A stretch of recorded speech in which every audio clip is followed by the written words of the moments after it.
I'm your host, Scott Norton, and welcome to At Large. On this show, I talk to world-class creatives who use business to bring their ideas to life. We'll hear about their creative practices, their most interesting stories, and the lessons that'll inspire you the way that they've inspired me. Henry Ford famously said, "If I had asked my customers what they wanted, they would have said a faster horse." When Sweetgreen was founded in 2007, no one was asking for a chain of fast casual salad restaurants. But Sweetgreen reframes the question: how do you make healthy food convenient and cool? My guest today is Nick Jammet, one of the three co-founders of Sweetgreen, and the one most responsible for its food. Sweetgreen is one of the great brands built by our generation that's found itself woven into the fabric of cosmopolitan culture. Now, after 17 years from opening the doors of its first location, Sweetgreen has over 250 restaurants and is valued at the time of this recording at nearly $5 billion as a public company. I've known Nick for over 10 years, and Sweetgreen has been a fantastic partner to Sir Kensington's, having used a number of our condiments over the years, including our mayonnaise, in the dressing of their famous Kale Caesar. In this conversation, we'll talk about what it takes to stick together as a trio of co-founders through thick and thin, the value of leadership coaching, how he approaches culinary innovation without alienating their audience, and how automation surprisingly helps hospitality rather than hinders it. Please enjoy my conversation with a sultan of salad, Nicolas Jammet. Nick, thank you so much for joining us. Yeah, thanks for having me. Appreciate you sitting down as a longtime friend and a co-creator of something that I've been a fan of for many, many years. Do you remember when we first met? You know, I was trying to think about this the other day. I actually don't remember our first meeting, but I remember it must have been over a decade ago. It was, yeah. And it's when Sir Kensington's was still fairly early, but I couldn't remember who introduced us. I believe it was Keith Miller. That makes sense. That first introduced us. Right. And I think we had met over email, but the first time we met in person was at the Great Googa Mooga. Wow, the food festival in Brooklyn, right? In Brooklyn, and I want to say that was 2012. Wow. Well, which was that was a long time ago. Yeah. That was 12 years ago now, and so that's crazy. How far we've come. Yeah, and we've both, of course, migrated to the West Coast. So start us out. Tell me about the inspiration behind Sweetgreen. What is the origin? So Sweetgreen was born when we were college kids at Georgetown University. Got there as a freshman. I met Jonathan, who was my next door neighbor in our freshman dorm, and met Nate in accounting class. And so the three of us were kind of friends over the years and lived together in different forms. But senior year, when everyone scurries to get a job and wait for all the investment banks to come on campus and consulting firms, we didn't see that for us. And we're all the kids of parents who built businesses, who were immigrants, came to this country, and then built businesses and were entrepreneurs. So we'd all grown up in this similar environment around seeing our parents just build and pour their blood, sweat, and tears into something, and it was just their life. And so we all were attracted to that. And at the same time, there was this conversation going on in our daily college life around what we were eating and how it was making us feel.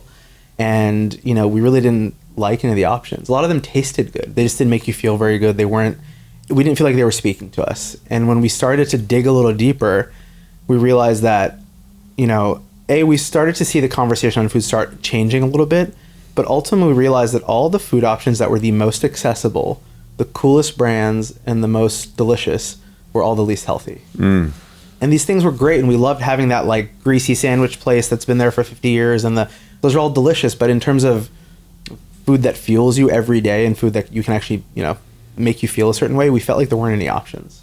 So we said, why can't we do all those things for food that's good for you? So we built a business plan and opened our first Sweetgreen in Georgetown in a 500 square foot former burger tavern 2 months after graduation. That is incredible initiative, an incredible step to take for college students that felt like there weren't any healthy fast food options. We just like to say we didn't want to get real jobs and we wanted to build something. So. I feel that too. Yeah. I feel that. And so can you give us more context on your family background? Like it takes a lot to even see that and to to know even how to go about like building a restaurant and having the insight around food and what food to serve. And you have special exposure here. So you were probably 20 or 21 years old at the time you started Sweetgreen. But tell me about, how did you arrive at the 20-year-old that you were, and what was the family background that gave you exposure to food? So I grew up in a family that, I'm honestly going back generations, has been in some form of hospitality. That's what I want to hear about. I want to hear hotel. about the great grandparents and the grandparents. I mean, that could be a whole other hour. It just goes back. I mean, my parents track it back to like the 1700s, and on my dad's side, every Jammet has either run some sort of significant restaurant or hotel.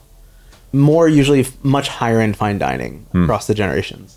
And so I grew up in that world. Growing up in New York, my parents ran a very fine dining, old school legendary restaurant called the Caravelle, which was, started in the 60s, was, ladies who lunched, Jackie O, Salvador Dali at the table next door, old school New York in the best possible way. So cool. And so I grew up in that world, and that world is also all very tight knit. So I grew up around other restaurateurs, interning for them on during summers and on breaks, and just learning as much as I could about how to run a business, how to run a restaurant, and having a close connection to food. And growing up, my parents ran it very old school, like mom and pop. Like if they weren't there, it wasn't open. Like every guest that walked in was greeted by them.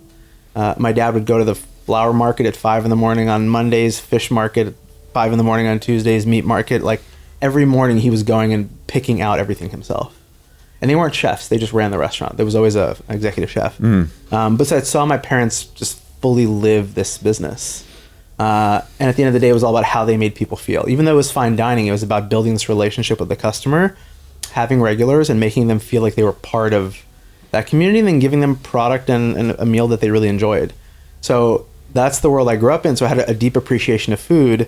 So getting to college, when the food options weren't that good, I was especially, I felt something was missing.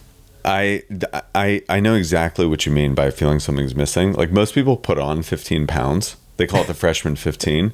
I lost 15 pounds when I went to college because my mom was such a good cook. Yeah. So I got to the dining hall and I'm like, I can't eat this stuff. Well, the funny thing is when I went back freshman year for the first break after a couple months, told my parents, I'm like, the cafeteria is just not good. It's just not food you want to eat.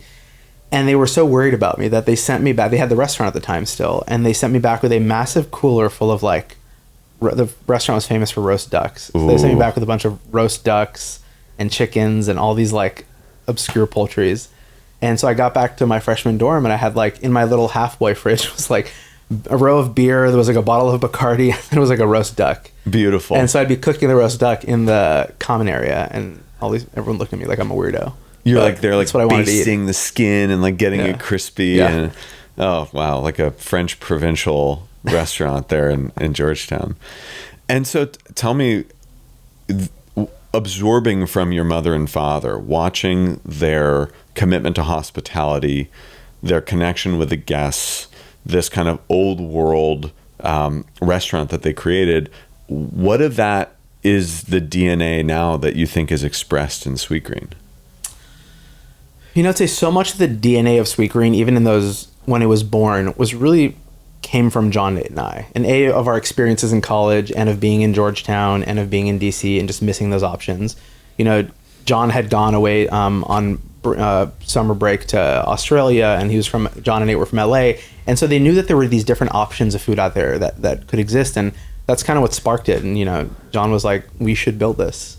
And so we started writing the business plan. And so for me, my perspective growing up in hospitality, I knew nothing about fast food, even though the difference between all the, QSR, fast food, fast casual. But we wanted to build something where you could feel just as good about the quality of the product and have it be an environment that made you feel like you were part of something and part of a community. And again, create this desire for the brand. Ultimately, we thought that healthy food at the time, if you could find it, was not very cool or craveable. Mm-hmm. And we wanted to shift that. We wanted to create desire for this product. Building Sweetgreen was never about telling people they should eat healthy. It was about creating a brand built on a promise around the ingredients and the food and the quality, but just making that the thing you want to associate with. Mm-hmm.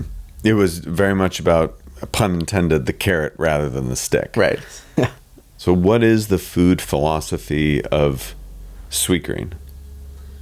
For us, the food philosophy of Sweetgreen is ultimately the mission is to kind of redefine fast food and build the next great American fast food brand, but built on this ethos that we call the Sweet Standard, which is really about how you source, how you prepare, and how you ultimately tell stories around your food. So making sure that, for us, our supply chain is based on, organic, regenerative, and local produce and ingredients. Animals raised responsibly.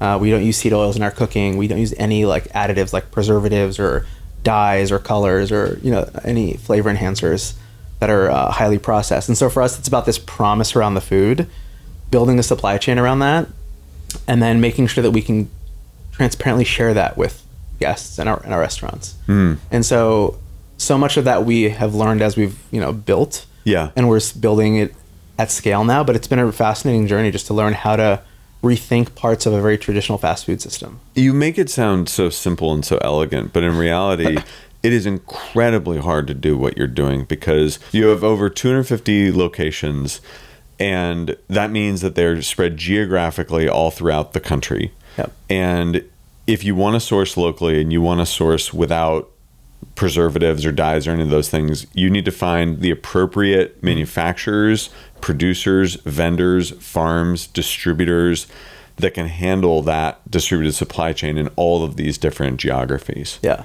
How big is your team that does that handles sourcing and procurement? We have a brilliant supply chain team that I am eternally grateful for every single day. And again, everyone in our company kind of all fuels this idea of getting this food from these growers and farmers to our restaurants. And they all play a hand in that. But, when we started on, it was very focused on regionality of sourcing. And we were in DC.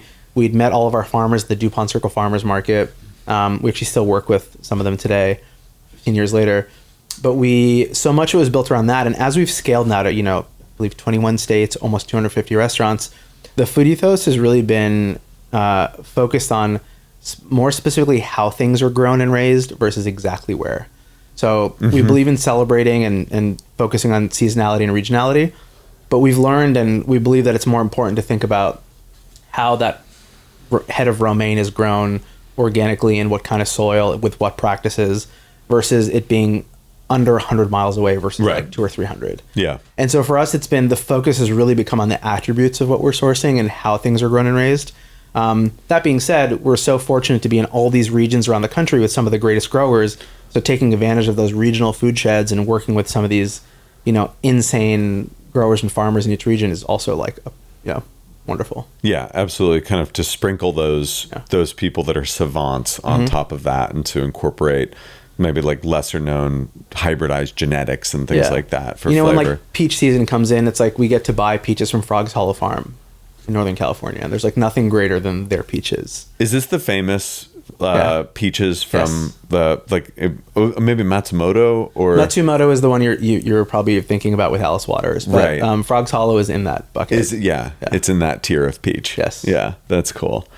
So you talked a little bit about the food philosophy of what's in it, and it's actually kind of funny how I feel like you and I have lived in this world for so long, and it was actually marginalized, it was not part of the mainstream conversation. Considered niche. It was niche, but now with Make America Healthy Again, Maha, and RFK Jr., all of a sudden, it has become a mainstream conversation that isn't just led by the political left and weirdos and hippies, but is actually across the aisle. Totally. And it almost seems weird to see that. Yeah. And fun fact for those out there in Radioland is that probably a few years ago, I don't know what year, but 2016, Sweetgreen made merch that were green hats that said "Make America Healthy Again."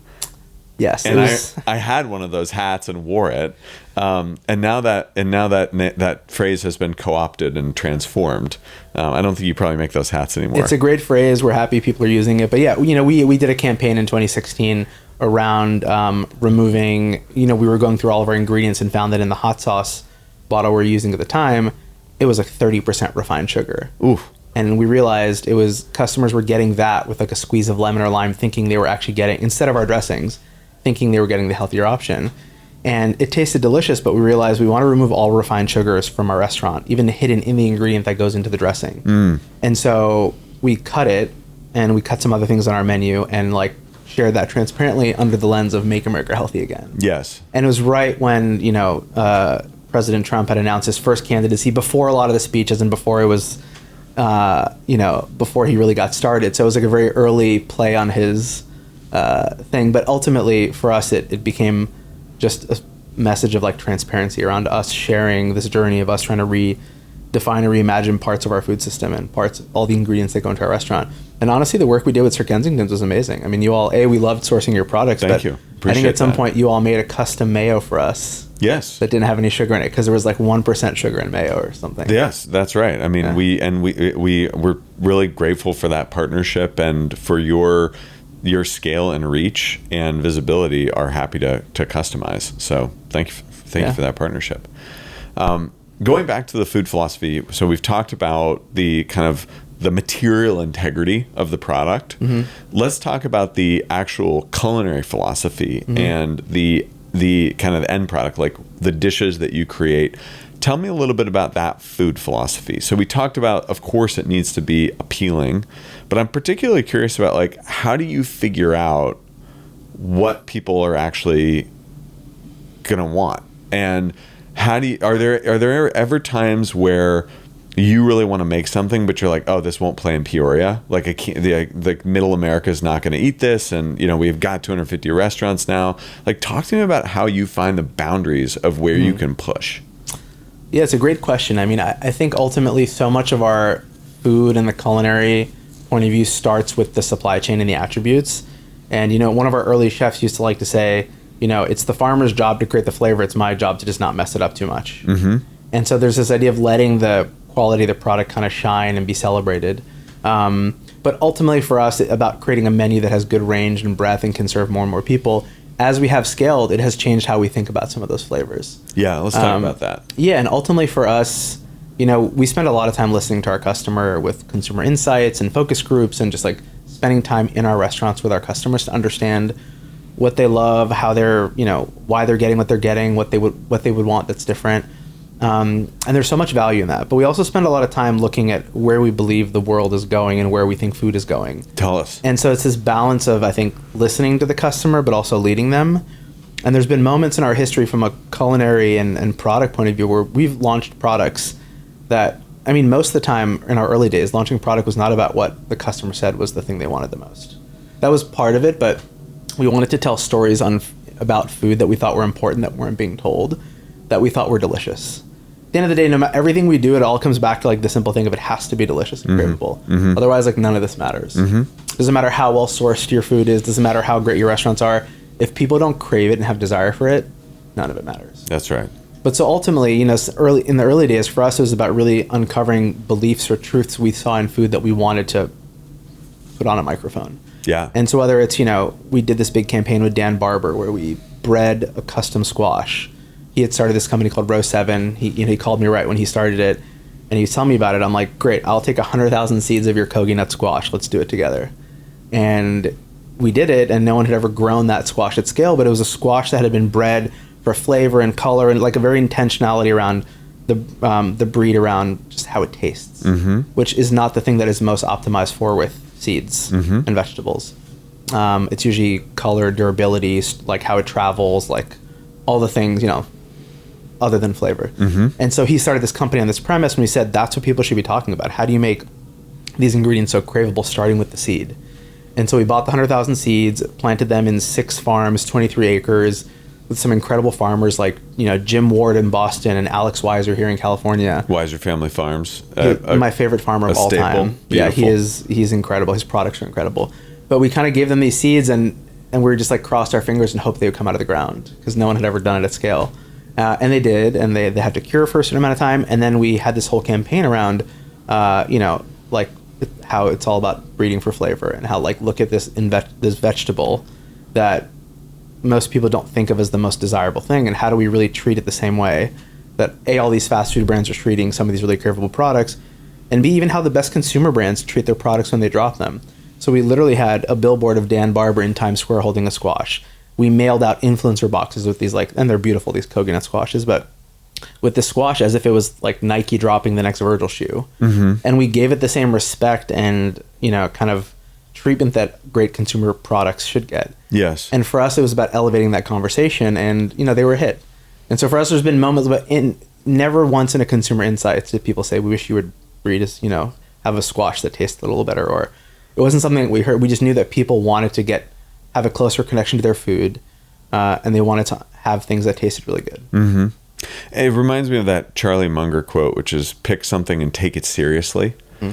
And there was something that was important to you, and you said, let's take this seriously. Like, let's take breeding, or rather growing a squash that was bred for flavor seriously, and take it seriously at scale, doing that in all these different farms, building a dish around it, and then taking it seriously as you described, like a streetwear brand or a fashion brand would devote the billboard space to it and elevate it for people and show them, we care about this thing and we think it's super cool and we want to shine a light on it too. Yeah. And you took it seriously, and that's how you can open people's aperture up and actually get them excited and passionate about things that they didn't even know about before. And I think that's the power of great brands, and that's the power of what Sweetgreen's done. Yeah, ultimately it's about telling great stories around our product. And listen, I think as we've gotten bigger in scale, it changes a little bit, because we still want to do that, and we have this food ethos that we believe in, and we want to tell all the stories around food that shift how their relationship with food. That's very important. But ultimately, with scale, we have more impact. So the more people can connect with this kind of food, the more of it we can buy, the more of it we can have farmers grow, the more jobs we can create. So, last year we rolled out one of our biggest new products ever is grass-fed, grass-finished steak, which we'd never had red meat before at Sweetgreen. But for us, looking at the offering of steak across fast food, we didn't see any steak that fit that ethos that we thought should exist. So we created this program that was grass-fed and grass-finished. How many ounces, by the way, is the cut in that dish? I think it's between 3 and 4 ounces. Between 3 and 4 ounces. I think, and that is part of the secret too, right? Because, like, again, shout out to Dan Barber, who's one of the greats. He wrote this great book called The Third Plate. About portions and how much vegetables and how much steak and what we're going to be eating in the future. And you really only need 3 to 4 ounces of steak, right? Like, you go to a steakhouse and they're like competing on how many ounces, and it's just massive pieces. But when you think about a lot of international flavors, like Chinese cooking, for instance, meat is used almost like a flavoring agent. Like, it's almost used as a topper rather than the entree itself.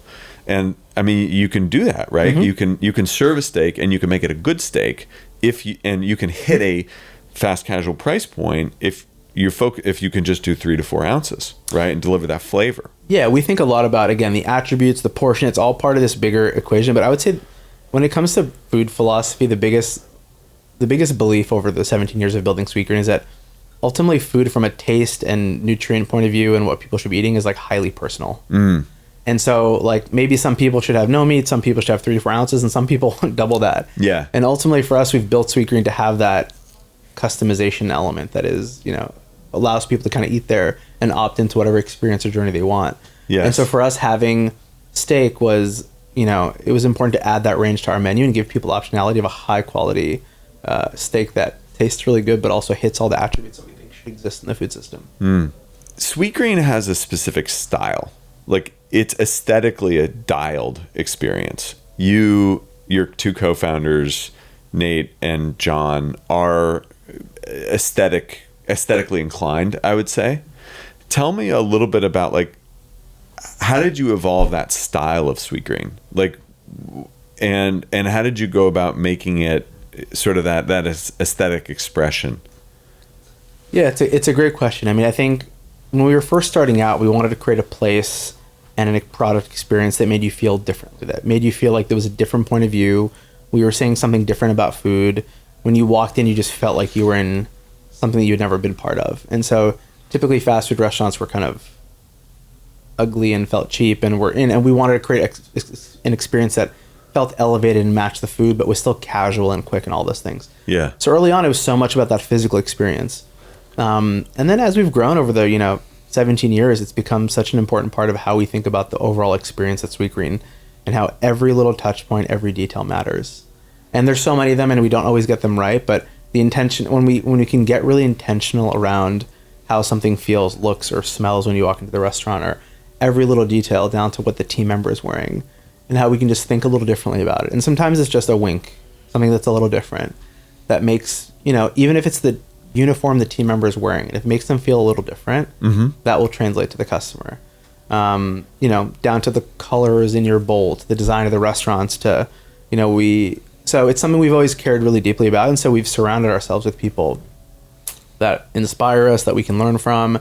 And most importantly, we've always had really strong talent internally there. I mean, our creative team right now is really, I think putting out some of the best work we've ever done. And it's really exciting to see the stories of our food come to life in such an exciting way. Yeah. Yeah. It's been really dialed recently. I'm curious about the partnership you have with your co-founders. There are 3 co-founders of Sweetgreen, and you and I both know from a lot of different experiences and exposure to companies, startups, founders, that very few partnerships survive a company growing, succeeding or going through challenges, reaching maturity, let alone 3 co-founders. Yeah. And you founded this business in, was it 2017 at launch? 2007. Oh, sorry, Yeah. 2007 it launched. Yeah.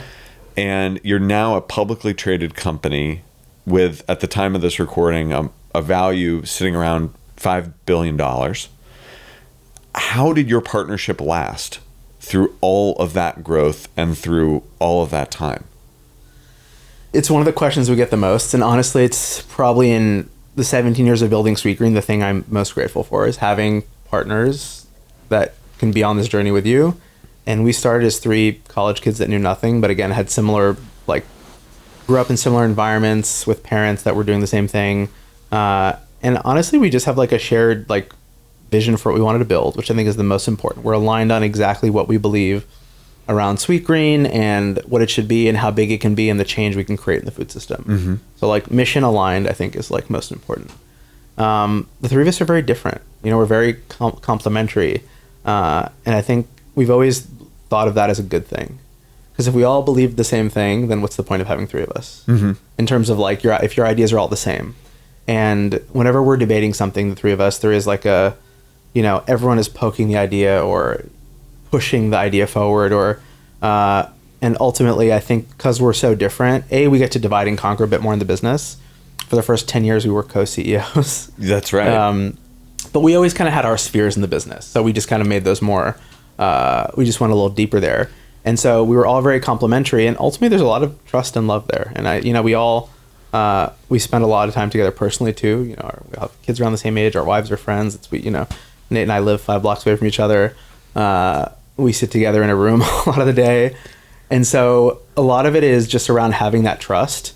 And that doesn't mean we always know that every single day one of us is going to be right about something and wrong about something. And it's not about having an ego. Right. And so ultimately, I think the thing that most relationships, whether personal or professional, the downfall so often is created by ego and lack of communication. And so the 3 of us try to be really good at communication and doing what's best for Sweetgreen and not about our personal egos. And it's hard at times. So we definitely have moments where we disagree and we go at it, but we leave the room united, knowing that we love each other, we trust each other, and ultimately it works. Yeah. And I do feel like after a certain amount of time in that partnership, it becomes kind of unbreakable, is my hope. Yeah, and our wives like to joke that we all trained each other for marriage, because we were John and Nate lived together for a while. I was always across the street, and then we all lived together in New York. We were either living together in some form for the most of the time. Yeah, and so we were used to. I could make a polyamory joke there, but I'm not going to.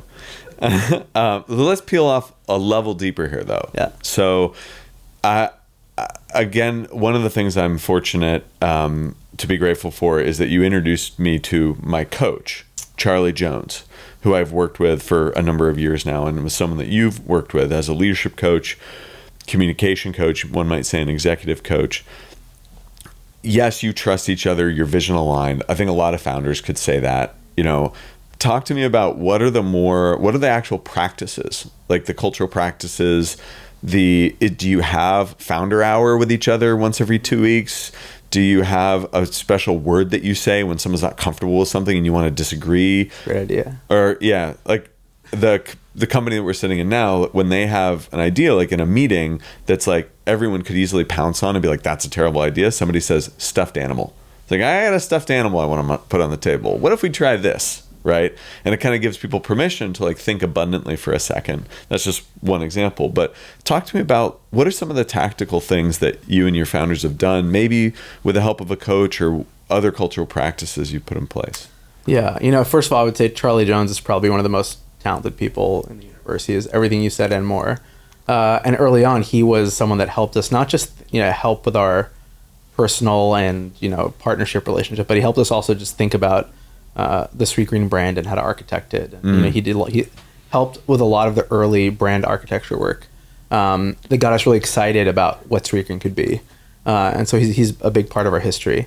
And over the years, again, I think it's about the most important thing is just like constant communication and honesty. And, we spend a lot of time together naturally. For many of the years, we actually only shared one office. Mm-hmm. Now we have like a central office with like breakout rooms and, we like split up a little bit, but we spend a lot of time together physically. Mm-hmm. And so whether it's like programmed conversations around certain projects, which we have, we just are talking constantly. And honestly, during COVID, it was kind of challenging because we lost that natural rhythm of being in the same room. And during probably one of the most challenging times for the business, right? Because it's like, people aren't going into restaurants. There's no midtown lunch crowd. It was chaos. You got to make tons of changes. It was really challenging. And I think even for the partnership, it's like calling each other on the phone is not the same as being in a room, working together, workshopping something. And so undoubtedly at a certain point during COVID, after a certain, when it was, especially when the points when it was like fine to go out, we'd go and like spend time together in person because we missed it. Yeah. So just a lot of human time together is the biggest thing. Yeah. I just think that's for us. I think it just comes down to communication. And for us, that's how we enhance our communication, just by spending that much time together. And then just like honesty and trust. Yeah. Like keeping things bottled inside does not help. Yeah. I hear that. In the vein of leadership and culture, your product in a lot of ways, or the experience of your product, is driven by the many thousands of store level employees that you have. Mm-hmm. And I can imagine that, right, someone that you have a strong aesthetic sense, you have a strong sense of hospitality, and you've dialed the food in from a very specific culinary point of view. How do you ensure that the interactions that people are having in the stores themselves is the experience that you want your customers to have? It's a great question. And what you're hitting on is probably the hardest part of our business, is the people element. Yeah. And, I'm so proud that we have 7,000 team members today that like show up in our restaurants every day, are scratch cooking our food, bringing it to life, serving our guests. And, that can be really hard. It's like there's a lot more work being done in a Sweetgreen than a typical fast food restaurant. That's right. And so there's a lot of training that's involved there, and ultimately, so much of it comes down to, our main headquarters is called the Sweetgreen Support Center. Mm-hmm. And so we called it that because everyone's job there is to support the restaurants. Yes. The restaurants make all the money, we lose it. We spend all the money. Right. And so it's our job to create systems, environments, tools, programs to make that experience and their jobs come to life. That's a really good cultural distinction, is that it's the support center rather than the headquarters, right? Or where the bosses sit. We are in service to the restaurants ultimately, and our restaurants bring our food to life every day. Yes. And so whether it's the training program, the team member uniforms, the tech tools in the kitchen, or how the restaurants are built, everything that is in service of how those team members and managers, who we call head coaches, how our head coaches can run our restaurants every day. That's what our daily life is all about. It's like, how do we move the company forward, but how do we really think about optimizing that experience in the restaurants? And where do you think about your role in terms of the American conversation about developing this type of frontline talent and the frontline workers, providing them a career? I mean, I know that Starbucks has done a lot to create advancement for their store level employees. Obviously, the quote unquote Mick job, right, is something that is both the first job that a lot of people have, like flipping burgers, but it's also, one of the most difficult economically, psychologically, from a health perspective, jobs in America. And traditional fast food, how do you think about your role in the systems that you put in place to be competitive and create something that provides a job with dignity? It's a great question, and we spend so much time on this because it is core of our business. And ultimately for us, it comes down to a few beliefs. We believe there's nothing more powerful than developing leaders internally. So really finding team members that want to just grow within. So they want to learn how to run a shift, run a restaurant, run a region. And so for us, understanding the tools needed to just keep investing in our people and creating those skills, creating those jobs, creating these careers for people that sometimes are, barely 20 years old. And so creating this career path for folks to really grow and thrive and learn these skills that go beyond just running a Sweetgreen. So I think that's like our big focus from a people point of view. Secondly, I think systemically, we've invested a lot in our 17 years of just also rethinking the whole fast food experience, system, and job.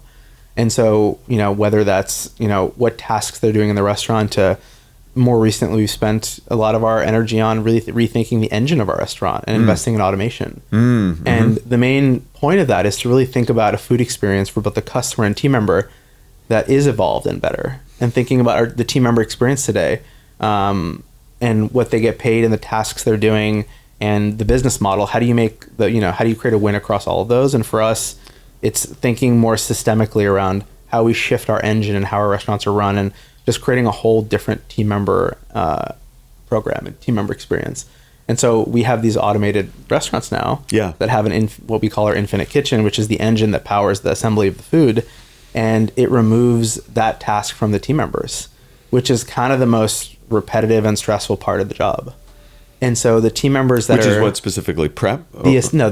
The assembly, okay. In these restaurants, all the food is still prepped by scratch by our team members by hand. Yes. And then all the bowls and plates are assembled with the infinite kitchen. Right. And then a team member is finishing it off with like the garnishes and last few ingredients, and they hand it to the team member. The expediter at the end. Yeah. Exactly. But now there's also these extra positions in the restaurant called hosts who get to just be in the front of house, welcoming guests with a tablet. You can order with them if you want, or they can just explain and introduce Sweetgreen to you. So you're shifting the center of gravity for the work that's done at the store level by humans to hospitality.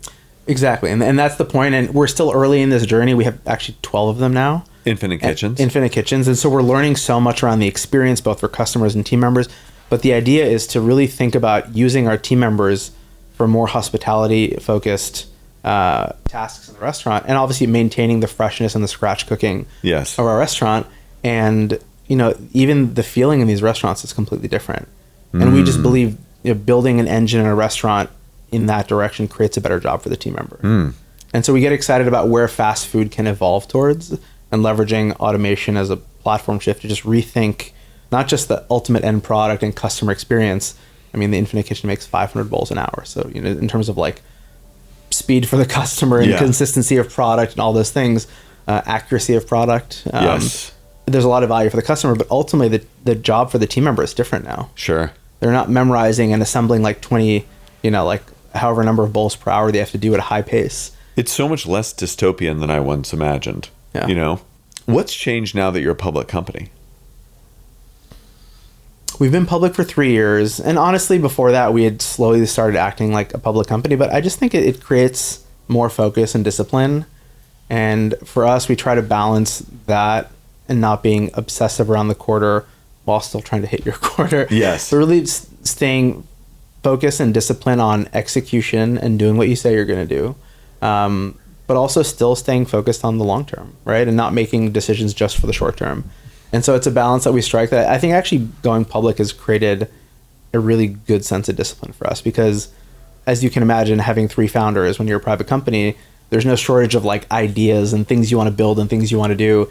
And I think sometimes we try to do too much. And now as a public company, you're just held to a higher standard where the things you say you're going to do or the things you want to start, you have to do them and do them well, and they have to produce results. Right. And so I think the discipline it's created internally for us, for the culture, for our team has actually been great. So it hones the focus. Yeah. So narrow the focus. It creates a lot of extra work for our finance team and I'm legal sure. team and people team. There's a lot of extra there's so much more administrative reporting work and disclosure and the specificity of that, right? It's not like a private company. It's like, oh, there was a slight issue in the last month's financials. It's like this time it's like filing with the SEC. I have and so much gratitude for our accounting team and our legal team and finance team. And it's but at the end of the day, they do a brilliant job. So, of course. Yeah, I'm sure. But I think that's a great answer about the discipline of focus and nailing what you say you're going to do. Yeah.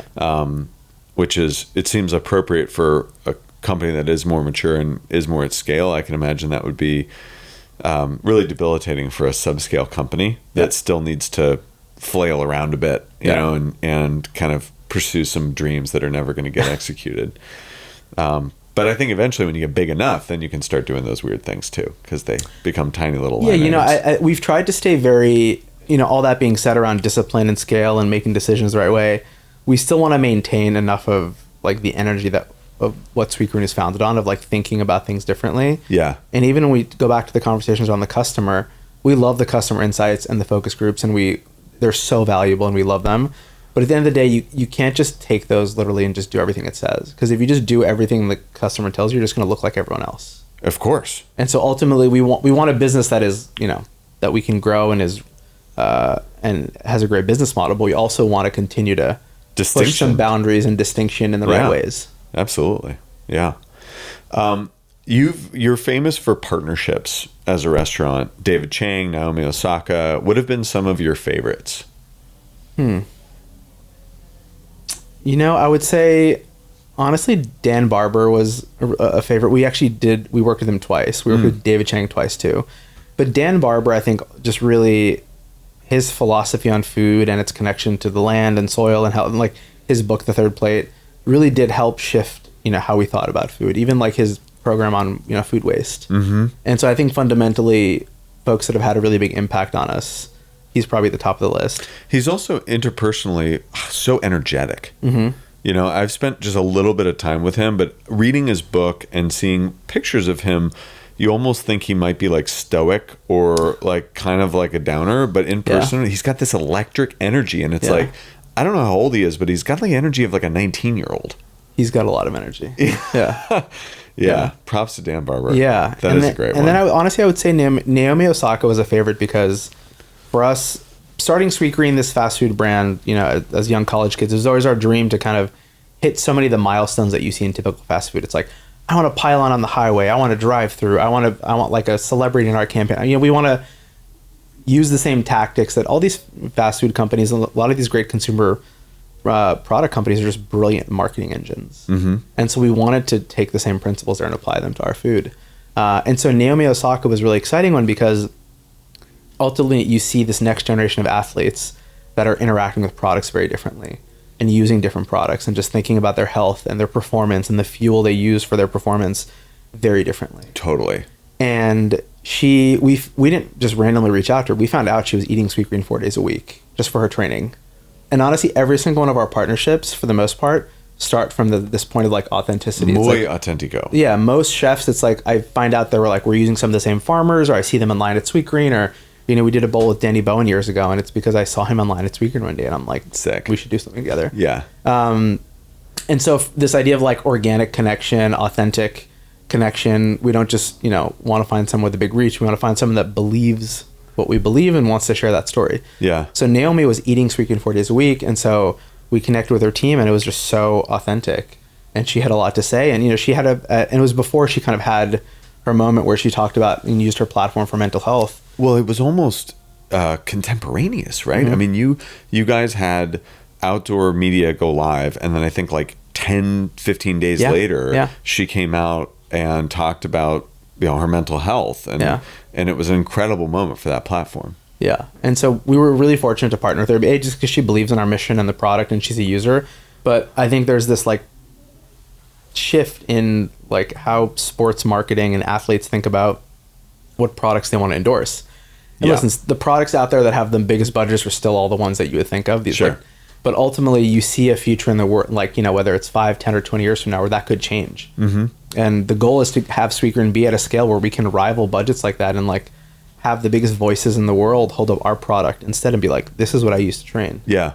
Hopefully in our lifetime, McDonald's will no longer be the food sponsor of the Olympics. That's also on our bucket list. So. Yeah. So we're going to shift gears a little bit, Nick.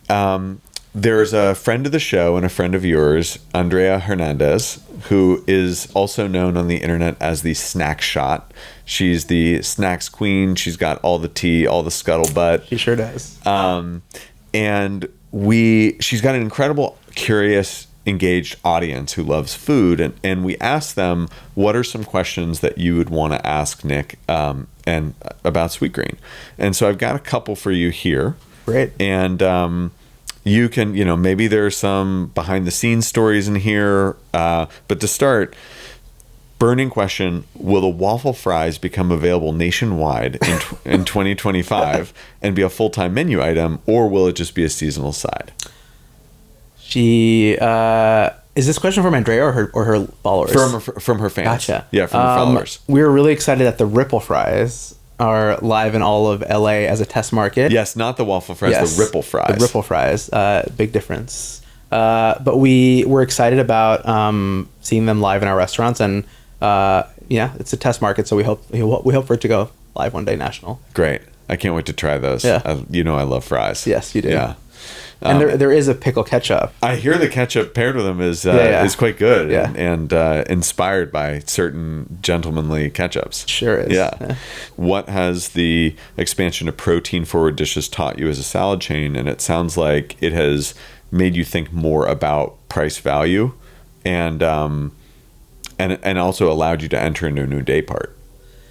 Yeah, I'd say, first of all, I think we don't view ourselves as a salad chain. Well, these are questions. No, I think that's the distinction is for us. That's right. And I think a lot of people do waffle fries. Clearly, these people, they haven't studied it close enough. Yeah, and our core category was salads, and we launched like that. But over 17 years, and especially the last few years, the vision has been about broader than that. Our vision has never been sell more salads. It's create a more sustainable food system and redefine fast food. Our first core category was salads. But our menu's evolved so much, and so for us, as we add things like protein plates and our grass-fed, grass-finished steak, it's about creating that range and optionality for whatever consumer there is and wants to come in.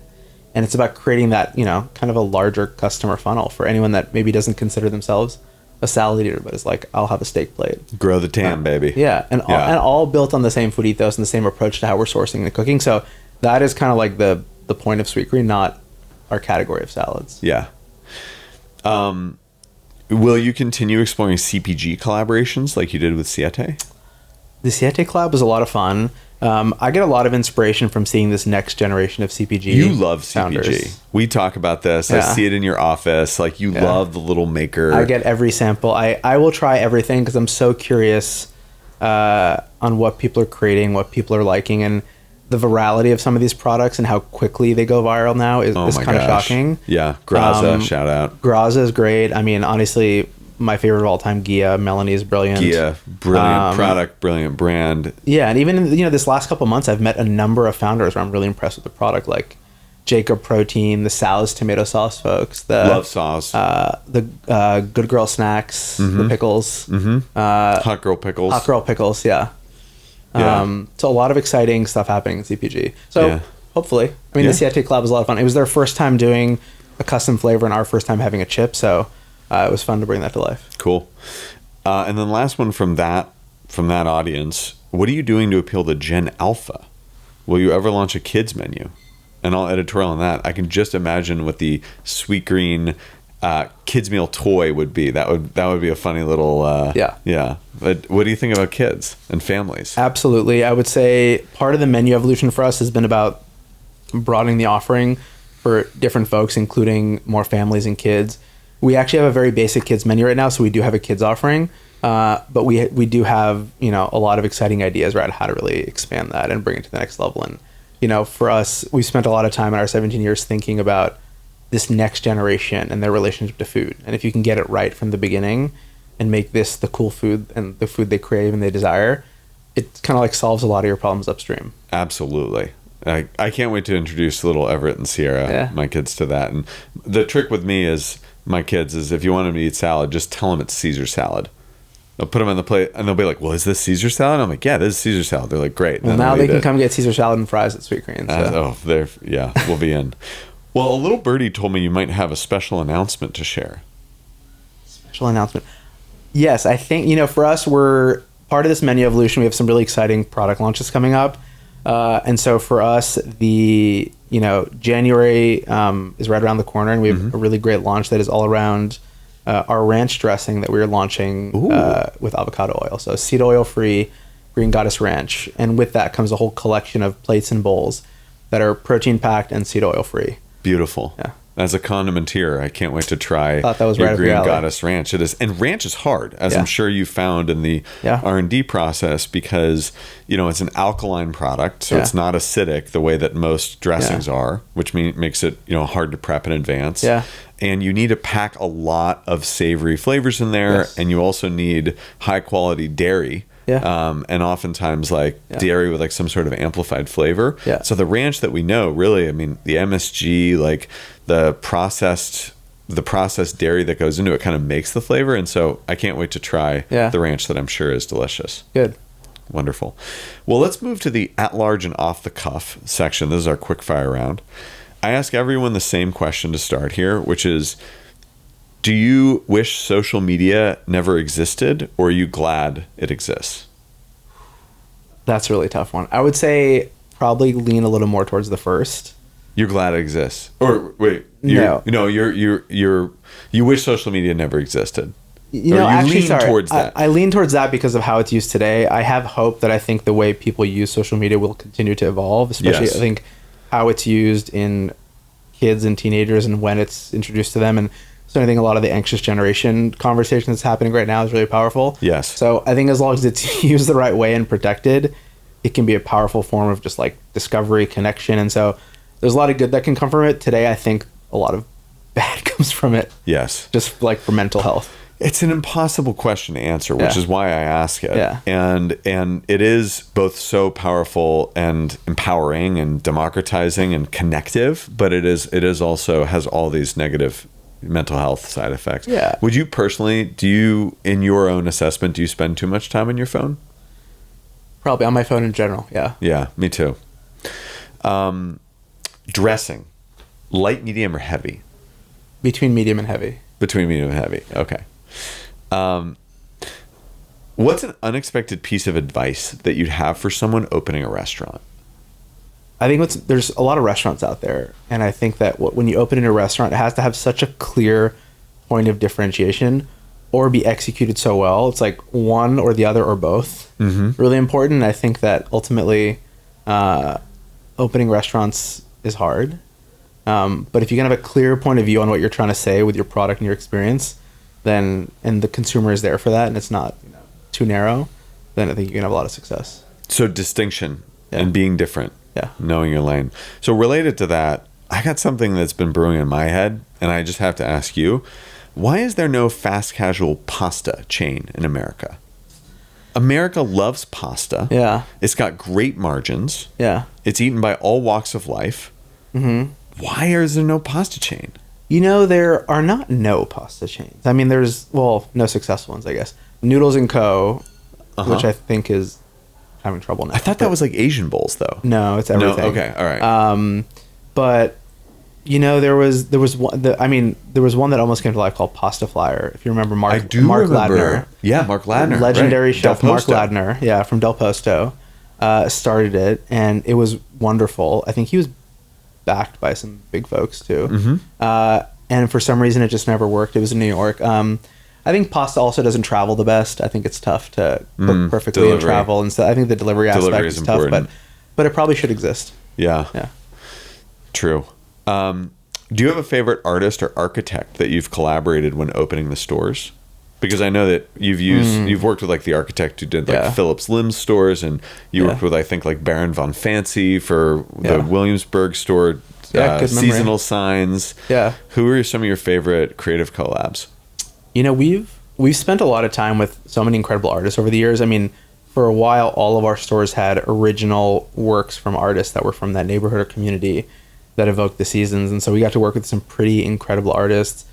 I'd say my favorite are probably, Jen Stark, Austin Wiener, the architects from Liang Liang, who helped us a lot in the early days in New York. Cool. Yeah. Favorite act that performed at the Sweet Life Festival? Kendrick, when he brought out SZA.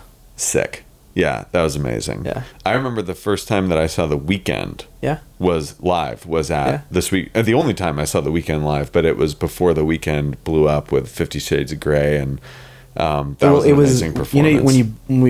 when you have the festival, you have to book those acts like 6 months before. Yeah. And so you always book them before the album comes out. So you're kind of taking a bet. Right. So we booked The Weeknd, we'd booked Kendrick, and it was like then both those albums came out and they were incredible. Yeah. But Kendrick was already major. Kendrick was big, but he had played 2 years earlier and he was like tiny. He was like three or four on the list. Right. He was great because we ended up doing a bigger collaboration with him where we took one of his songs and made a Sweetgreen puns. Beats Don't Kill My Vibe. Yeah. And I'll never forget the day after he performed. We always filled the green room with swag and merch and whatever they asked for, obviously. But we had one of the Sweetgreen shirts, the Beats Don't Kill My Vibe and Sweetgreen shirts. And I guess he loved it and he loved his experience. And he actually he's a Sweetgreen customer. He eats Sweetgreen. Sweet. But the next day he went to go present as the main presenter at the BET Music Awards. And he just wore his Sweetgreen t-shirt.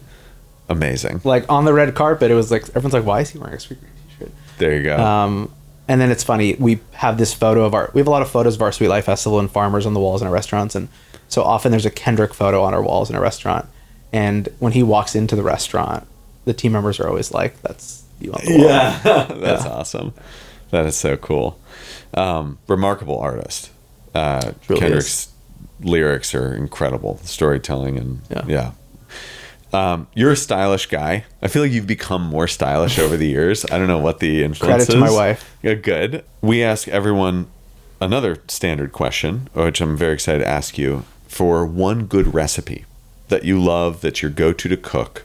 Walk us through that in more or less cookbook level detail so that someone could go recreate it at home. Yeah, that's great. One of my favorite things to eat of all time is all summer long when tomatoes are really good is you get those big juicy heirloom tomatoes and you get really good sourdough, like basically fry it in French butter, thick slices of tomatoes, like tomato toast, and then all the little like flavor enhancers, whether it's like make this like miso mayo, and then there's this like kind of like a plum chili salt that you can get at the farmer's market here, and then some shiso. And so like all those things combined, just a really well seasoned tomato toast. There's nothing greater. Oh, sounds delicious with some flaky sea salt. Yeah. Some Maldon. Yeah. Nice. Beautiful. Well, thank you so much, Nick, for joining. Thanks for having me. The king of salads on At Large. Thank you for tuning in to At Large. Today's episode was produced by Sick Bird Productions. Our theme song is Son of Sanford by Motion Worker. Subscribe wherever you get your podcasts and by email at atlargeshow.com. Follow me at SWH Norton on Instagram and Twitter, and DM me about the guests you want to hear on the show.